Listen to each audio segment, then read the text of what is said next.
Hey folks, Cool18 here, and welcome to another episode of Let's Play Kerbal Space Program, and we are going to do another rescue mission. And the reason for that is I actually need a little bit more money. So we need to just complete a few missions, and certainly I'm going to want some more crew members, so we're going to go ahead and set our target way over here. It's quite an eccentric orbit, mostly equatorial, not exactly so, but mostly equatorial. And yeah, we're going to try to go out there. It is currently on the opposite side of the planet from us, but we're going to be in a pretty low orbit. We're going to lift off, we're going to loop around, and then we'll maybe get lucky enough to do sort of the home-in transfer to over there to match orbit. We'll see how it goes, but I don't think there's any sort of use in me sort of predicting where we might want this thing to be when we launch. I mean, maybe it would be pretty good if we were here and then we could meet it sort of over here on maybe our first go. I'm not sure. I'm going to basically just go and wait. Although, just realized we might want to take a look at where satellites are. They're actually in a very inconvenient location to bounce a signal. I don't think either one of these has a connection to the KSC. So maybe we will go ahead and warp a little bit. Hopefully this guy doesn't run out of life support. Wait. Are you serious? This guy is in a clockwise orbit, looking down here. He is orbiting in the exact opposite direction, holy crap, that we would normally launch. He's going westward. If I had launched, I would be going in the opposite direction of what I wanted to be. Woo, okay, well, that's a good little check.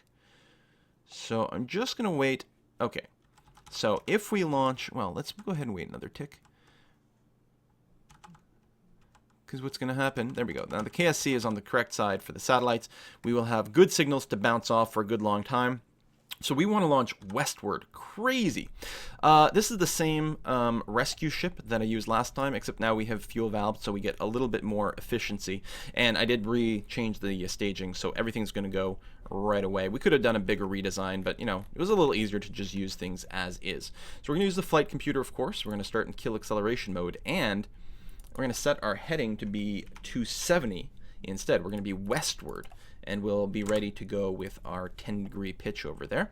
We're going to be at full throttle, so we're in kill rotation mode, which is fine. I'll preemptively go and set one dish to be pointing directly to mission control, and I'm going to set the other dish, since we don't have a fairing anyway, to be pointing to the Ludwig B, which is our satellite in polar orbit, which should give us a little bit more flexibility with our signal bouncing. Go. Now I'm going to want to throttle back pretty quick because all 5 engines are going now. We're going to go hit terminal velocity quite a bit sooner.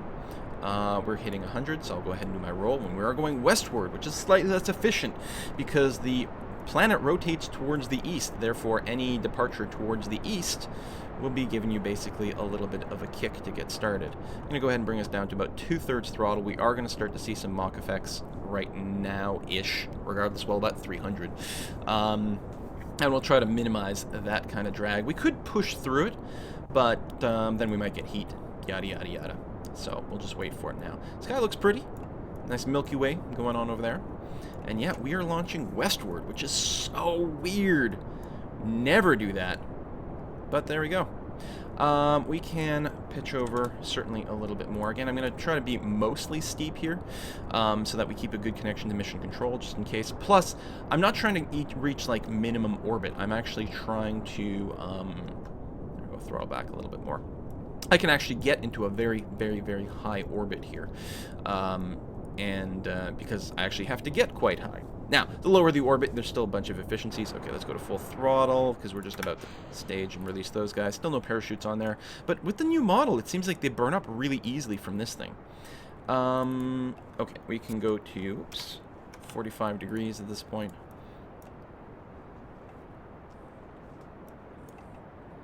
And soon enough, we'll be able to go horizontal. Apoapsis is there, and climbing. Let's go to 30 degrees. Not going to be much air interference over here. We shouldn't be stuck going into any sort of wonky loop of any kind. I don't need the life support information. Bring that up. Need to remember to deploy my solar panels. Okay. Or nav ball has switched to orbital mode, which is fine. Time to Papo is still climbing. I think we can go to basically directly towards the horizon at this point. I could probably put in 0, but I feel like, is there any chance there might be a division problem? No, we'll just burn directly there.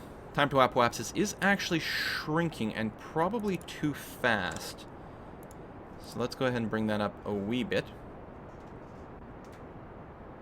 And you know what? Maybe we'll just go into full prograde, which will cause the time to apoapsis to go up, but not too terribly fast. Okay, I'm pretty comfortable with that. We are going into a relatively flat line over here. A very nice and efficient gravity turn, really. But, again, I'm worried about losing signal. Although, you know what? I do have the redundancy with the satellites, so we're going to be fine, even if I don't have a direct connection to mission control. In fact, I could even get the other one to go on the other satellite, which might be a good idea. Maybe it doesn't matter. How's my staging? Good on fuel. Apoapsis time climbing very slightly, which is good. Yeah, I'm going to lose that KSC connection, so I may as well keep the Ludwig B. Like, I have redundancy anyway, but let's go with double redundancy. The Ludwig, the primary Ludwig. Time to Apo is continuing to climb. Now, we are going to switch into the Terrier. Actually, we're going to switch to the Terrier engine basically when we're into space, when it's got its maximum efficiency. That's not too bad. And yeah, this is actually a really, really, really flat climb to orbit here, which is very efficient. Okay, we're about to cross into space. Oh, do I not have action groups defined for these things? Boo. Thought I did. Oh, maybe. Oh, is this the one where only one of them was on the action group? I think that's what was going on. So manually do the others. And, I guess now the thing to do might be to just wait and circularize. We are locked to prograde, which is good. We've got lots of signals, so I don't have to plan anything out ahead of time. Thrust to weight is only 1, so it will take a little bit longer than you might expect to circularize. That should still be plenty of time. Oh, time to apoapsis is dropping. Now, it's dropping slowly enough that it's not going to be a problem, but I certainly didn't start my burn too early here. Well, still could have waited a little bit longer, because now it's climbing up again. But if ever in a case where it's just dropping uncontrollably, then you might have waited a little bit too long to do it. But now we're actually going to get a very, very, very efficient circularization. So as soon as the peri goes above 70, we're going to take a look at our situation. Good. I'm going to kill the hold direction just to save a little bit of power. We're still burning a fair amount of juice, though, because the antennas are very power hungry, and we are on the dark side right now. But what's important is that we have not run out of power. We're circularized without running out of power, and we have a connection. So we are nice and safe. Where's our target? Right over here. So, right now we're basically pointing to it. Oh, we'll probably want to do, that's an ascending node. We're probably going to want to do a burn to bring us down.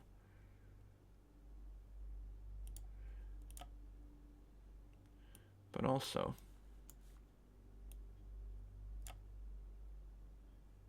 oh, that's the wrong way.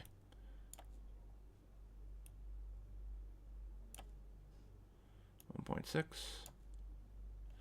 1, and more importantly, if I were to do this a little bit more closely, 0.6, ooh, 0. Okay, we're nice and even. Well, once we perform this maneuver, and then we're going to prograde out. We might not get our encounter anywhere. Whoa, hello. Look at this right here. 50 kilometers. Okay, let's just lock in this burn. So what are we going to do? We're going to tell you, you're going to face towards the maneuver node. And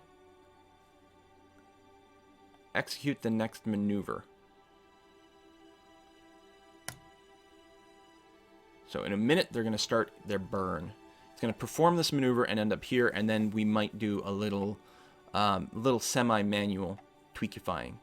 But that's pretty good. I don't want to mess too much around with this since we're so close to the maneuver. I certainly could have fine-tuned a little bit better here, but this is pretty damn close. That is pretty damn close for a start, and then, yeah, we'll tune it once we've got the major sort of gross maneuver plugged in.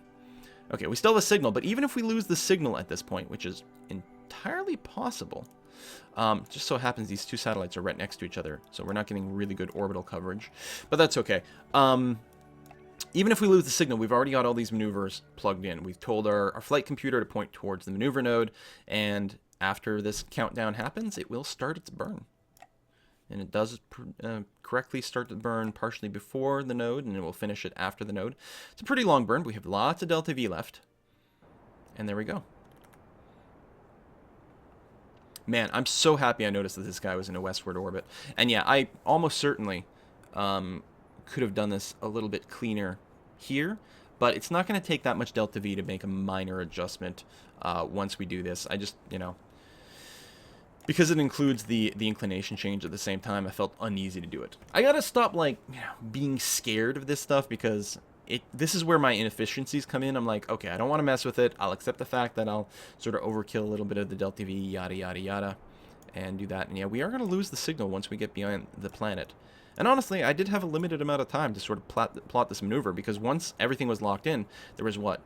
I punched it in, there was what, like a minute and a half lead time? So there wasn't a lot of time for me to tweak, and the problem was, the thing I was actually afraid of, is if I tweaked and sort of lost it and then couldn't get back to it in time. Okay, good stuff. We still technically have a signal. We're not being told about our encounter over here, which seems a little bit odd. So, let's say I plan another one over here. Yeah. It's actually kind of annoying. It gets like right to the limit and then disappears completely. And then it reappears. Like, where does the encounter go? I mean, clearly, there's still something. It's just not enough to consider it to be a whatever. Whatever. I'm going to tell you to do this maneuver. It's such a minuscule little thing. But do it anyway so we get our encounter back in there. Just with a teeny tiny little tweak. And actually, our ascending node is not exactly where we'd wanted it to be. Oh, it's possible. I didn't recheck our ascending node status after I did the prograde to the maneuver. That is potentially what it is. Hey, look at that. We don't have a signal right now. So we have still programmed this in for the 1.1 meters, which is nice. And yeah, once we get a connection again, which might actually only happen when we're way over here and we're not being eclipsed by the KSC to our satellites anymore, which is a little bit annoying. I can go ahead and time warp here. It'll automatically de-time warp us when it wants to do its maneuver.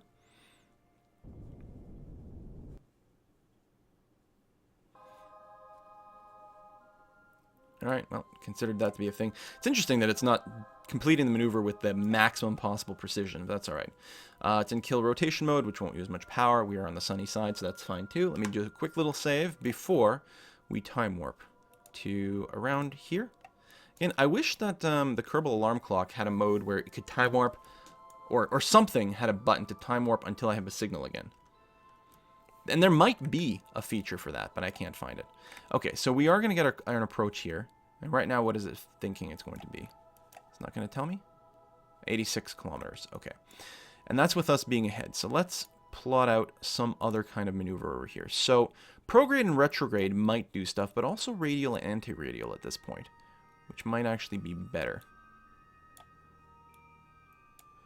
Makes it worse. There we go. Ooh, almost there. And then, yeah, it just, like, disappears completely. Now, we are going to be... I don't know how much above or below we're going to be. This brings us down to 56, which is a thing. How does it not keep getting closer? And then it's past. Somewhere in there is where it actually happens. Where the magic actually happens, you guys. Descending there.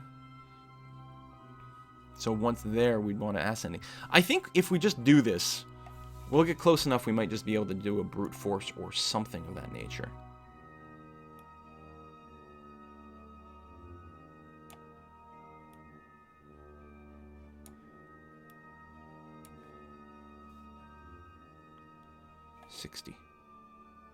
And what are we looking at now? It's like 80? So that is slightly closer.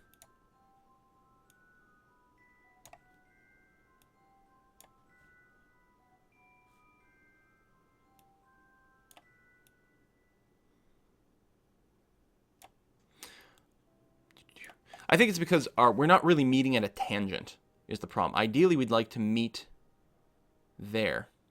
And that's really what I should have planned out better, actually. Is get our line and then having arranged it properly. There we go. Almost like I might know what I'm doing. Those are not the right... Yeah, see, it's like hinting at something. That is a big separation. Doesn't seem like it should be. It feels way more tangential now. Why would that be? I don't know.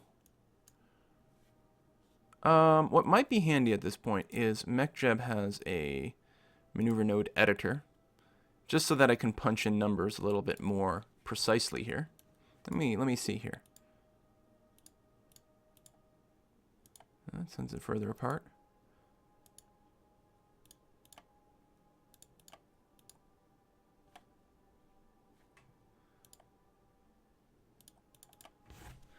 Point 1. Well, I mean, things won't be executed at that level of precision anyway. Huh. Well,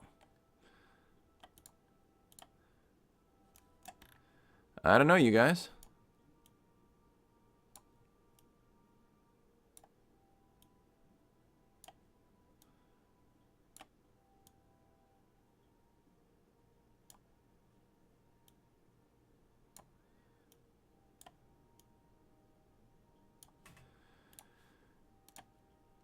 I feel like something's not really making any sense as to why it disappears. I'm going to stop effing around with it, though. That's slightly closer than it was. Go ahead, point to node, execute the next burn, which is basically a non-existent burn. But what the hell? We'll time warp to it, and then we'll do some more precision when we get actually there. We'll brute force it. It'll be okay. It's really far from great, but whatever. Okay. Let's go ahead and warp some more.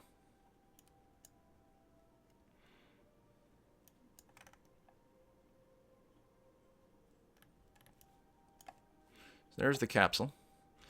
It's catching up.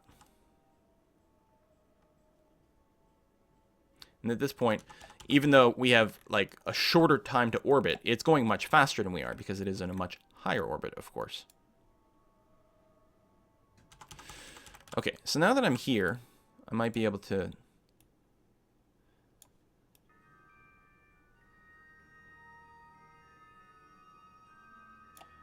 We'll bring us a little closer together.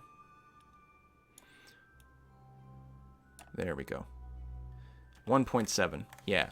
So the radial change here is a lot nicer. 0.7. Okay, like it. Turn to node, execute that burn. Much better. So just the angle there was really bad for making changes. Warp to the maneuver. Auto unwarp. Perform the burn. We still have lots of delta V for this sort of nonsense. So that's good. Hopefully he's got lots of life support left. I mean, we're going to meet up with him soon. There, under 10 minutes. And we haven't gotten a message that he's run out of anything yet, because I think we would. And even if he runs out of something, he shouldn't instantly die. Alright, get rid of the maneuver. And let's quick save, because I'm going to do another warp to here, and I don't want to make I want to make sure it doesn't warp to the wrong here. We still have a signal, which is good. We got lots of power, which is great. We're now within 2 minutes. Let's switch to our target mode. Oops. That is a lot of delta V to equalize. We're going to be fine. 1800 would take that much time. We got to burn 900, so half of that. So it's going to be about a 50-second burn or so. And we are 2 minutes away to our closest approach, which is fine. So we're going to say target, retrograde to target.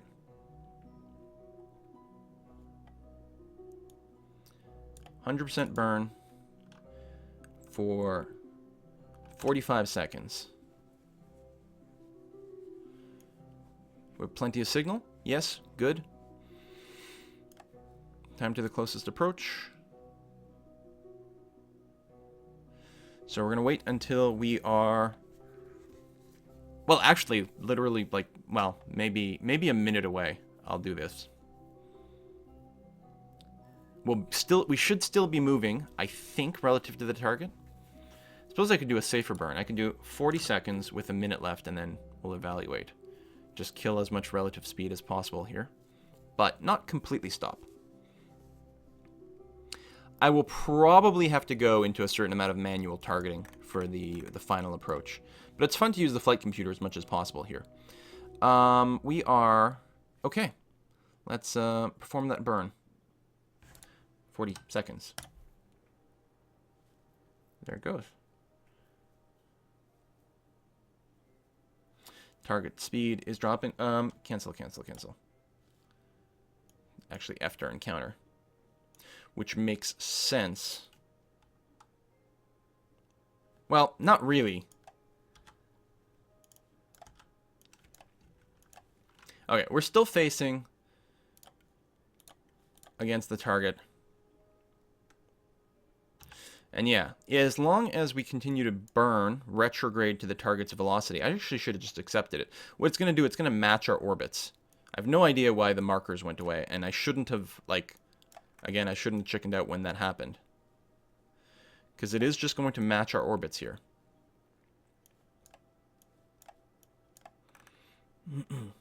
There we go. Look, now we got a close approach right over there, which makes perfect sense. That's exactly what should happen. We're still trying to match speeds.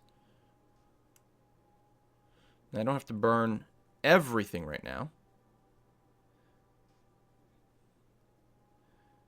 because we're still some distance away right now. Okay, we're going to be about 1 kilometer away there. I think I will just wait. Let us close in a little bit more. Can I actually see my target at this point? Oh, yes, I can. It was right over there. Let's get rid of the flight computer. I don't need you. No, I think I... There it is. Okay. All right. Yes, I will burn a little bit more retro to my target. You... I actually don't want you to be doing anything, because I just want to use regular SAS at this point. So now what I want to do is I want to push my retrograde towards this marker, which is the direction away from my target. That way, it guarantees that my velocity is bringing me directly to my target at this point. Apparently locked on my carbon dioxide. So I'm going directly to my target at this point at a rate of about 23 meters per second. And if you loop around and take a look at the prograde side, it becomes very obvious. The prograde is pointing directly towards the direction to my target. And these prograde retrograde holds, which are there because I've got a good probe core on here, are they in target mode? They are. They're going to do a lot of overshooting because these buttons are really bad about that. Just a very bad PID controller. So they tend to overshoot a lot compared to MacJeb or the flight computer. Okay. I'm going to go ahead and start killing our relative velocity a little bit more. Good encounter, actually. And lots of fuel left over for return. There was a little scary, sloppy bit there in the middle where I wasn't thinking quite right. But I don't know. Okay, we're still approaching. Actually, mostly on a flyby right now. If I burn here and again sort of push the retrograde marker towards that. Well, now I've almost killed all the speed. So let's actually flip around to the prograde side and you pull the prograde marker. You push the retrograde, you pull the prograde. Which makes sense because wherever you burn, that's where the prograde is going to drift towards. Okay, so now we're still approaching our target. Actually, I can just lock it retrograde. I will go ahead and derate this so that it'll be easier to come to a full stop close to our target. And honestly, it's pretty damn close. But we can get closer. I'm just using time warp here instead of actually accelerating. We got to make sure we don't burn the other ship. And there. Okay, you're in stability hold. Good. We're going to rotate so that the hatch is at top. And actually, why don't I point it towards my target so we don't have to fly through the solar panels.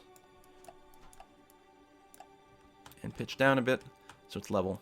as much as possible with the camera view, because this is how your Kerbals will be oriented. So, let's do a quick little time warp to make sure that there's no rotation. Hit the square bracket. Okay. So this bug just continues to hit. It is not putting Kerbals, and I can't figure out why. The last time it was a MechJeb container, I was like, well, that's a probe core or something. One of my mods is breaking these rescue missions and putting Kerbals in the wrong type of container. Obviously, a Kerbal cannot be in a rocket booster. So once again, I will have to edit the save and do the AVN transfer over. I don't think I'm going to show that second part, because the rest of everything here, the re-entry, we've done before in this model. We've got lots of Delta V. We got like 800 Delta V left, so re-entry is going to be fine. I'm just going to have to edit the save so that I can rescue this Kerbal, and that is really stupid. I don't know what's causing this bug, but it's kind of hilarious. All right, see you next time, folks.